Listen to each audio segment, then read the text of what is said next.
Bueno, el caso que se tomó en cuenta para hablar de las categorías que vamos a mirar a continuación es el trastorno por déficit de atención e hiperactividad. De ahora en adelante se va a llamar, o lo llamaremos TDAH. Este caso se identificó dentro de mi entorno familiar. Em, Cabe resaltar que mi pariente tiene 10 años de edad. Bueno, lo primero que vamos a identificar son las principales dificultades que se evidencian en el aprendizaje. Bueno, como tal, no se evidencian muchas dificultades en el aprendizaje. ¿Por qué? Porque el chico que se tomó para el caso tiene un coeficiente intelectual alto. Sin embargo, sí hay algunas dificultades que hay que tener en cuenta. El chico tiene dificultades principalmente para entender y adaptarse al estilo de aprendizaje que manejan algunos de sus docentes, principalmente los docentes que tienen una clase magistral tradicional y monótona.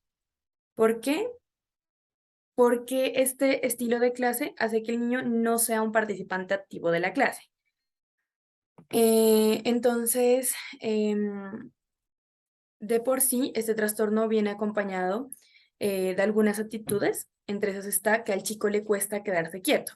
Entonces, al ser una clase monótona, el chico no participa, entonces le es más difícil focalizar su atención. ¿Por qué? Porque va a estar muchísimo tiempo mm, como focalizando su atención en la misma actividad. Entonces, al chico le va a costar y eso tiene como consecuencia que le va a ser difícil quedarse quieto.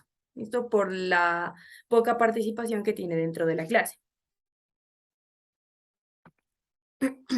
En segunda instancia, tenemos que le es difícil obtener un aprendizaje significativo. Ahora bien, ¿por qué es difícil esto? Porque a menudo el chico se cuestiona temas impartidos en clase, ¿sí? Es decir, que se hace la pregunta de cómo me va a servir esto para enfrentarme ante la vida. Entonces, si el educador, cuando el chico hace esta pregunta, no le da una respuesta concisa al respecto, el estudiante va a perder el interés totalmente de la clase, lo cual lo va a conllevar a desviar su atención frente a cualquier fuente de distracción que tenga al alcance. ¿Sí? Puede ser un lapicero, puede ser que pase un mosco, puede ser que el compañero esté haciendo algún ruidito, cualquier cosa. Esto le es muy fácil dejar de prestar atención. Entonces, por ejemplo, aquí en la imagen tenemos a un chico que se distrae con un avioncito de papel, que ustedes saben pues que es muy fácil hacerlo en clase porque pues todos los cuadernos tienen papelitos. Entonces, en cualquier momento él mira un papel, lo puede coger, puede hacer figuritas y se puede poner a jugar. En tercer lugar, tenemos que el chico es muy impulsivo y se frustra con facilidad. ¿Por qué hablo de esto? Porque cuando una actividad se le dificulta al niño, que de por sí va a existir en algún momento, tanto a una persona que tenga el trastorno como que no, que va a existir algún tema que de pronto se le dificulta. Entonces, ¿qué pasa? Si llega el tema que se le dificulta al chico o una actividad escolar que se le dificulta o no le sale a la primera oportunidad o al primer intento, el estudiante desiste de hacerla, ¿sí? Este chico generalmente reacciona de manera brusca y agresiva de inmediato. Al parecer, sin que piense con calma ante la situación. Por ejemplo, puede arrancar la hoja del cuaderno, la puede destruir, puede tirar los cuadernos, puede romper los lápices, ¿sí? Y se evidencia que pues lo anterior va acompañado también de palabras groseras, de tonos groseros hacia de pronto las personas que lo acompañan mientras desarrolla sus tareas o pues a sus orientadores. Y en ocasiones también va acompañado con pataleta y con llanto. Sin embargo, pues así como se identifican dificultades en el aprendizaje, también se han identificado unas fortalezas personales que posee el chico. En primer lugar, tenemos que el chico tiene una conciencia educativa. ¿Qué quiere decir eso? Que una fortaleza del chico es que es consciente de la importancia y el impacto que tiene la educación para la vida y sueña con ser profesional. ¿Por qué? Porque él considera que siendo profesional va a dedicar, se va a dedicar a lo que le gusta en la vida, ¿sí? Entonces, para él es muy importante la educación. La segunda, la segunda fortaleza es la participación. Esta es una de las fortalezas más importantes. ¿Por qué? Porque cuando el docente logra impactar en el estudiante inmediatamente comienza a participar en la clase. Entonces, en el momento en el que empieza a participar en la clase, toma un rol activo dentro de esta. Más que todo, se activa cuando es un tema que le guste también fuera del aula. Por ejemplo, en este caso en particular, al chico le gustan los dinosaurios y también le gusta mucho el tema del hundimiento del Titanic. Entonces, digamos que el hecho de que el chico participe es muy beneficioso para él mismo porque cuando él se logra involucrar con el tema, lo interioriza fácilmente. Es decir, lo interioriza sin necesidad de volverlo a repasar. Se le queda grabado en su cabecita. La tercera es el interés hacia las ciencias exactas. Entonces, en esta parte se habla un poco de los intereses personales del niño. Eh, este chico se interesa muchísimo por todos los temas relacionados con las ciencias y generalmente, mejor dicho, genera una actividad independiente a manera de hobby,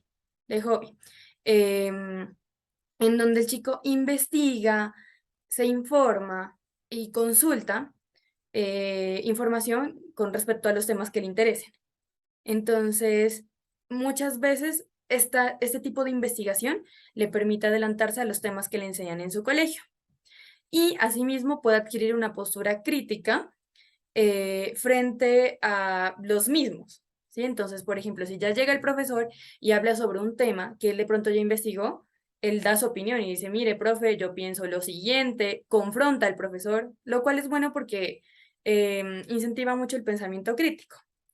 Esto es bueno y se considera fructífero, ¿por qué?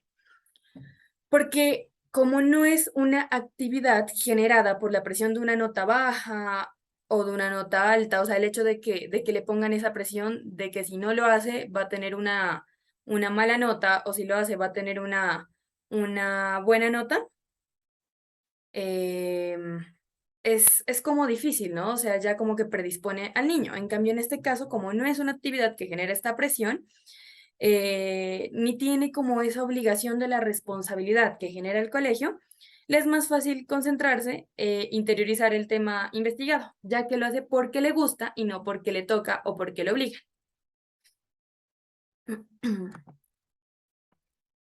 La otra fortaleza es que tiene una postura crítica frente a lo que le enseñan.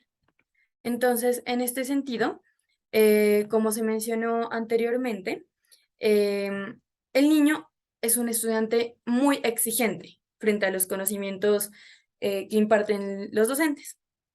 Entonces, el hecho de que uno como docente tenga un estudiante exigente lo inspira y lo saca de su zona de confort, ¿sí? Entonces, el hecho de que este chico sea así puede inspirar a sus profesores a planear una buena clase. ¿Para qué? Para que el chico quede satisfecho, o sea, se convierte como en un reto para el docente. Esto es beneficioso para el niño, ¿por qué?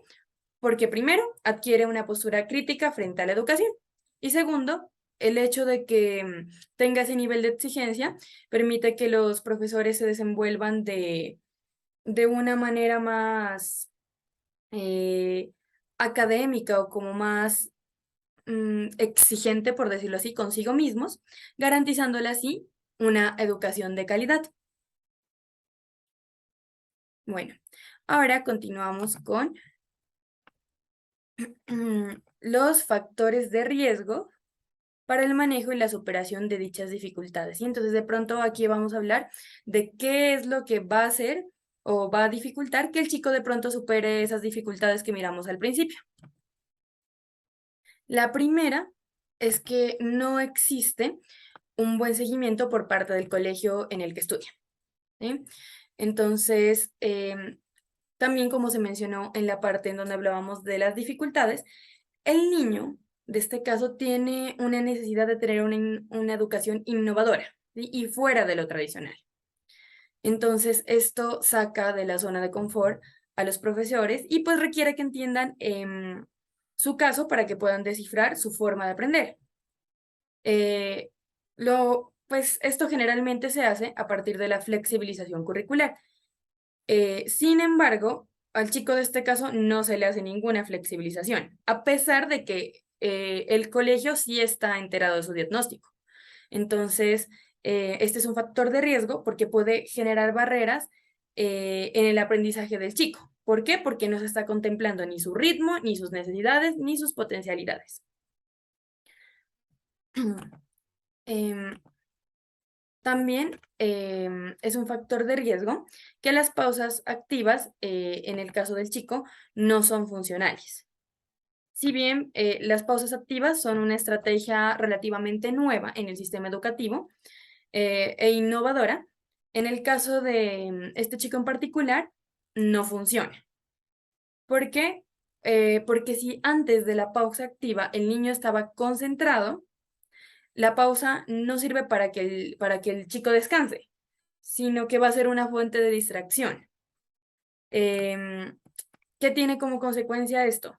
Que al chico le cueste mucho o le sea imposible volverse a concentrar cuando la actividad finalice. Entonces, pues, va a hacer que se le dificulte más como el aprendizaje en vez de ayudarle. El siguiente factor de riesgo que tenemos es el agotamiento, ¿sí? El agotamiento tanto físico como mental. Entonces, si el chico se encuentra agotado física o mentalmente, le es imposible concentrarse. Por ejemplo, al chico no le es posible realizar sus actividades académicas después de practicar un deporte físico muy fuerte o también estar mucho tiempo realizando trabajos académicos. Este es un factor de riesgo difícil de evitar en su colegio porque en el colegio en donde él estudia le dejan muchísimas tareas que debe llevar terminadas para el siguiente día. Entonces, si el chico, por ejemplo, logra poner su atención 1 hora en la actividad de naturales, va a tener que enfocar su atención nuevamente después en la actividad de matemáticas y cuando termine matemáticas va a tener que enfocar su atención en sociales y así sucesivamente. Es algo que el chico, por más de que lo intente, por su diagnóstico le va a ser imposible.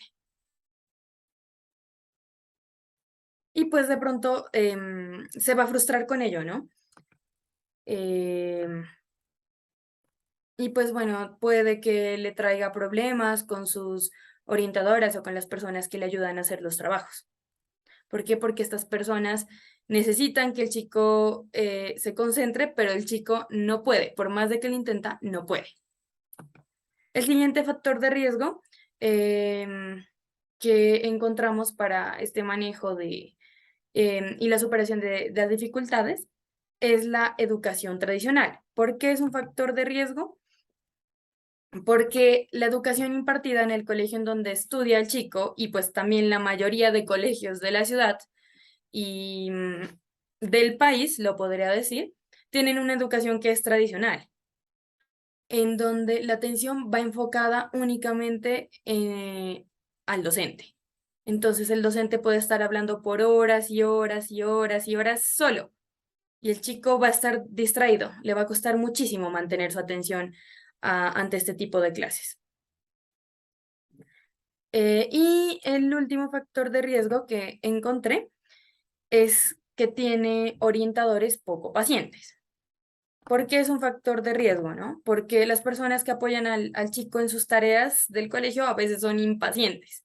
Entonces, ¿qué pasa? O sea, el hecho de que sean impacientes hace que también entren en desesperación cuando el niño se frustra y actúa de manera impulsiva y grosera, ¿no? Entonces, muchas veces en vez de ayudarlo a calmarse, lo que va a pasar es que va a haber una discusión entre el orientador y el niño y pues se convierte en una pelea, ¿no? Entonces va a agravar más la situación. Y bueno, por último, encontramos unos factores protectores para la superación de las dificultades. El primer factor que encontramos protector es la familia. La familia del niño es un factor protector porque sus parientes más cercanos tienen conocimiento frente a cómo es el TDAH, ¿sí? Cómo es su diagnóstico. ¿Por qué? Porque sus padres, o sea, porque su núcleo familiar, en su núcleo familiar hay psicólogos, sus dos padres son psicólogos, y su hermana, que es la otra persona con la que comparte el chico todos los días, también trabaja en el sector educativo enfocado en la educación inclusiva, ¿sí? Entonces, eso es un factor protector porque su familia comprende sus comportamientos y lo incentivan a investigar frente a los temas que le gustan, ¿sí? También es importante que su familia lo acepta como es y no pretenden que cambie, sino que más bien lo acompañan en su proceso y a su ritmo, lo cual pues es muy importante. Y el segundo factor protector que encontramos es el entorno escolar. Porque lo consideré un factor protector? Bueno, como se mencionó anteriormente, o sea, si bien en el colegio en el que estudia el niño no le hacen una flexibilización curricular, el hecho de que éste esté escolarizado sí es un factor protector. ¿Por qué? Porque le permite al niño socializar, ¿sí?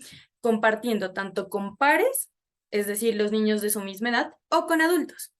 También le permite comprender y obedecer normas, seguir regularidades, por ejemplo, el uniforme o el horario. Y también le da la posibilidad de avanzar en conocimientos intelectuales.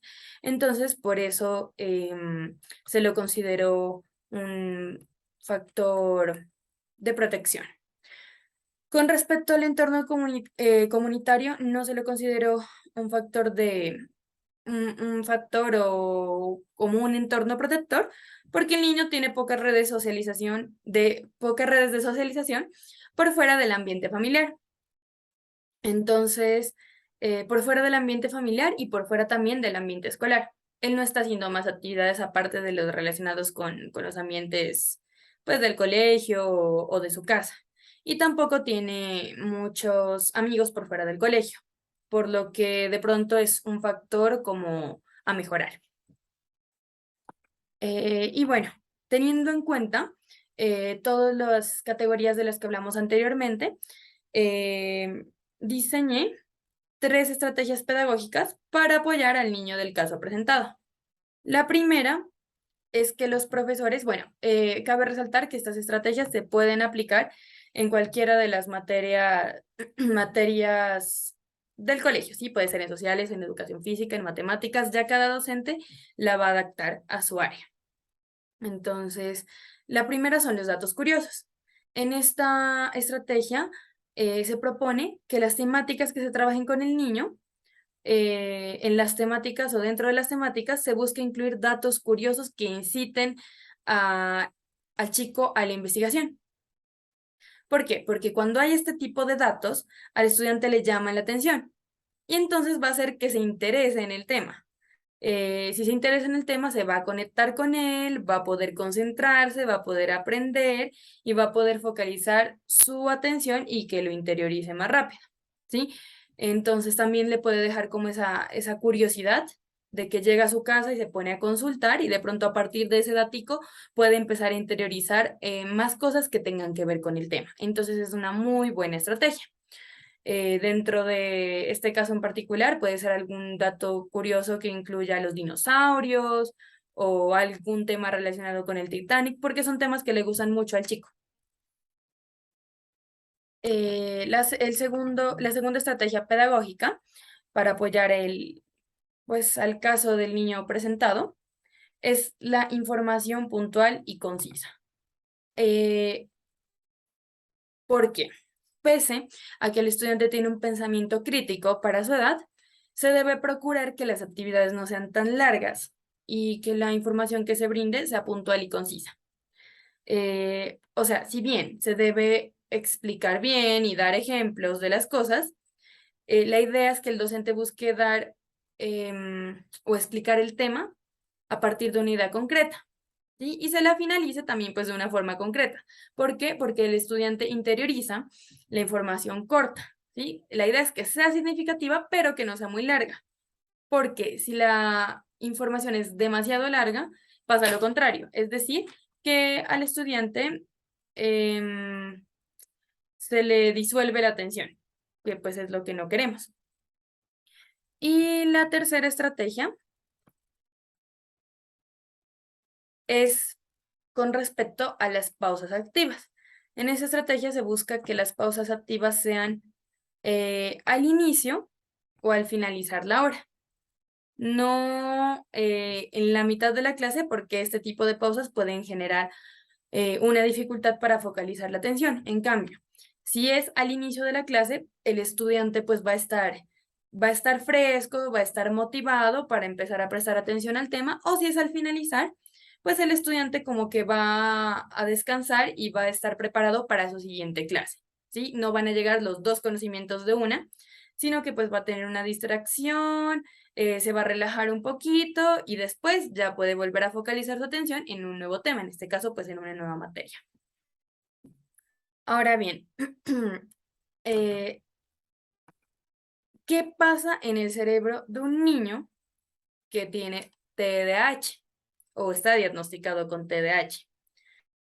Bueno, yo tengo este cerebro aquí, pero pues también lo puse en la diapositiva para que pues se mire un poco mejor. Entonces, en este trastorno, em, bueno, primero tenemos esta parte, naranjita, en donde está el lóbulo frontal y el área prefrontal. Tenemos por acá, a los laditos, en esta parte azul, el lóbulo temporal.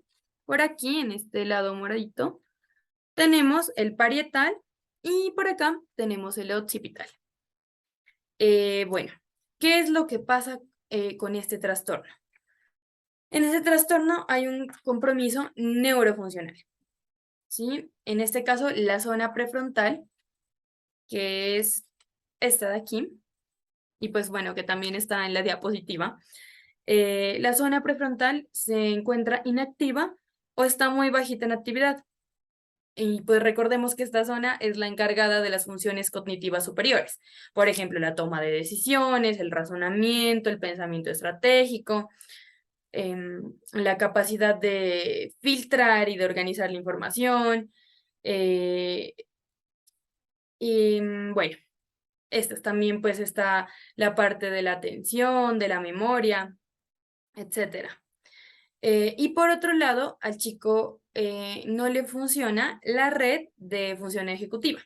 Entonces, es necesario hablar para que se pueda entender un poco mejor de que existe un modelo, se llama modelo de las tres redes atencionales, ¿sí? En primer lugar, encontramos la red de orientación, en segundo lugar tenemos la red de vigilancia y en tercer lugar tenemos la red ejecutiva. Entonces, en la red de orientación, orientamos nuestra atención ante la aparición de cualquier estímulo y siempre va a ser nuestra reacción orientarnos a buscar el inicio de ese estímulo o de dónde viene ese. Por ejemplo, cuando nosotros vamos por la calle y de pronto alguien grita, ¡ah! Entonces nosotros inmediatamente buscamos saber quién está gritando, por qué está gritando, si es algo que no lo teníamos planeado, es inconsciente. Este tipo de red, pues es la red de orientación. En segundo lugar, tenemos la red de vigilancia. Entonces, en esta red ya hay un mayor esfuerzo. ¿Por qué? Porque hace que estemos más enfocados en el estímulo. O sea, ya es una actividad que realizamos a propósito y que implica que estemos alerta. Por ejemplo, imaginemos que estamos en un aeropuerto con toda nuestra familia y de repente toda nuestra familia se va al baño y nos dice, por favor, cuide nuestra maleta. Entonces ahí nosotros ya hacemos el esfuerzo y estamos en todo momento vigilando, vigilando, vigilando, alerta a que no nos roben las maletas o a que no les pase algo a las maletas. Y por último está la red de atención ejecutiva, que es la red que tiene afectado este chico y pues los chicos que tienen en sí este trastorno. Eh, esta red es la red en donde la persona logra regular la atención controlando o evitando los estímulos. Por ejemplo, si va a estudiar y sabe que le distrae el televisor, lo apaga, ¿sí? O si va a repasar y sabe que estar en el celular lo distrae, lo hace a un lado. O por otro lado, pues ya hay una función más avanzada en donde el chico ignora los estímulos, ¿sí? Por ejemplo, puede estar estudiando mientras afuera hay una serenata y él ignora esa serenata y está concentrado en el tema de estudio. Entonces logra ignorar este tipo de estímulos y concentrarse en la actividad pues que está desempeñando. Sin embargo, al chico no le es imposible tener esta red, le cuesta muchísimo. Y bueno, ese es todo el tema. Muchas gracias por escucharme.